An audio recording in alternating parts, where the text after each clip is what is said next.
Hello everyone, welcome in our maths class. आज हम करने जा रहे हैं multiplication of numbers by expanded notation method. Means कि हम करेंगे तो मल्टीप्लिकेशन ही, लेकिन कौन से मेथड से? एक्सपेंडेड नोटेशन मेथड से।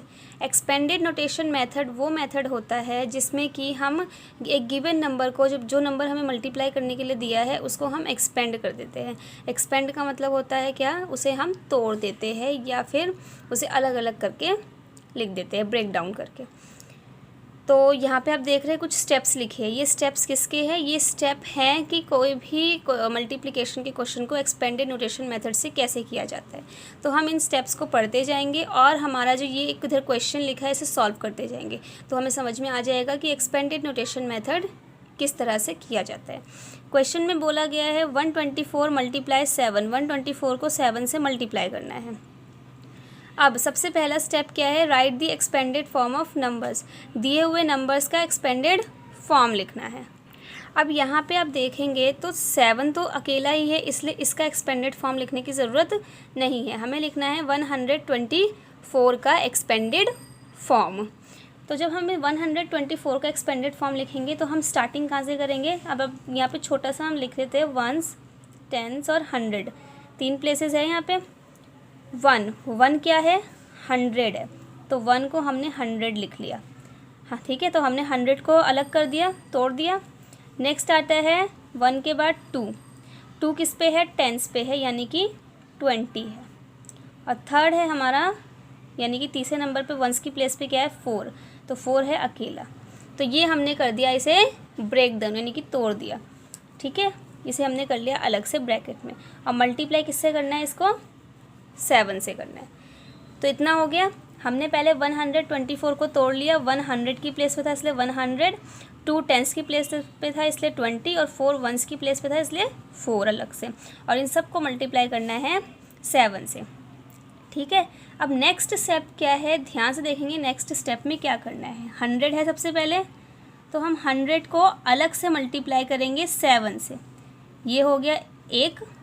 ठीक है, फिर बीच में डालेंगे प्लस का निशान। 100 के बाद कौन सा नंबर आ रहा है? 20, तो 20 को भी मल्टीप्लाई करेंगे किससे? 7 से। मल्टीप्लाई हमें इसी से करना है जो इस साइड पे नंबर लिखा है। ये भी ख़त्म। 20 के बाद कौन सा नंबर आ रहा है? 4, और 4 को भी मल्टीप्लाई करेंगे इसी 7 से। ठीक है, देखिए यहाँ पे हमारे स्टेप लिखे थे ना। पहले एक्सपेंडेड फॉर्म लिखिए, फिर 1s को, 10s को, 100s को आप ऐड करते जाइए। तो हमने वही किया है। पहले हमने इसे एक्सपेंड कर दिया, 100 अलग, 20 अलग, 4 अलग, और तीनों को मल्टीप्लाई बाय 7। फिर हमने 100 को अलग से 7 से मल्टीप्लाई कर लिया, ये रहा। फिर 20 को अलग से 7 से मल्टीप्लाई कर लिया, ये रहा। और 4 को अलग से मल्टीप्लाई कर लिया 7 से, जो ये रहा। ठीक है, तीनों को अलग अलग से मल्टीप्लाई हम करेंगे।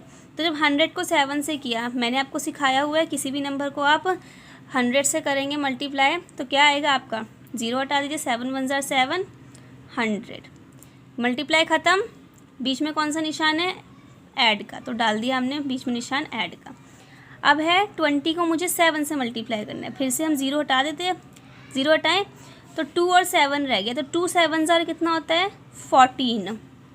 तो हमने लिख दिया 14, और कितना 0 लगा है? 1 0, तो वो लगा दिया हमने 0। ईजी है इसे करना। ठीक है, 20 था, 7 से करना था मल्टीप्लाई, हमने 0 को हटा दिया जैसे हमने 100 में किया था, और 2 7 ज़ार 14 लिख दिया, और 14 के साथ क्या लगा दिया? जितना 0 लगा हुआ था। ठीक है, फिर बीच में डाला प्लस का निशान जो डला हुआ है, और लास्ट आता है 4 7, तो 4 7 ज़ार 28। ठीक है, ये 3 नंबर हमारे आ गए। 100 को 7 से करने पे 700, 20 को 7 से करने पे 140, 4 को 7 से करने पे मल्टीप्लाई 28। अब हमें लास्ट में क्या स्टेप करना है? ऐड द रिज़ल्ट, कि जो भी आपका तीनों को करके आया है मल्टीप्लाई, आप उन तीनों को ही ऐड कर लीजिए। तो हम इन तीनों को कर लेंगे ऐड। ऐड करने पे हमारा आंसर क्या आएगा?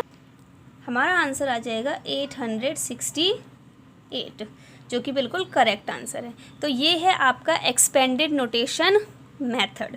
पहले आप नंबर को ब्रेक डाउन करते हैं, उसके बाद जो आपने नंबर ब्रेक डाउन किए यानी कि तोड़े हैं, अलग अलग किए, उनको 1 बाय 1 आप दिए हुए नंबर से मल्टीप्लाई करते हैं। फिर जो तीनों को मल्टीप्लाई करके आंसर आता है उन तीनों को आप ऐड करके आंसर निकाल देते हैं। ठीक है, तो आई होप कि आप लोगों को ये multiplication of numbers by expanded notation method अच्छे से समझ में आ गया होगा।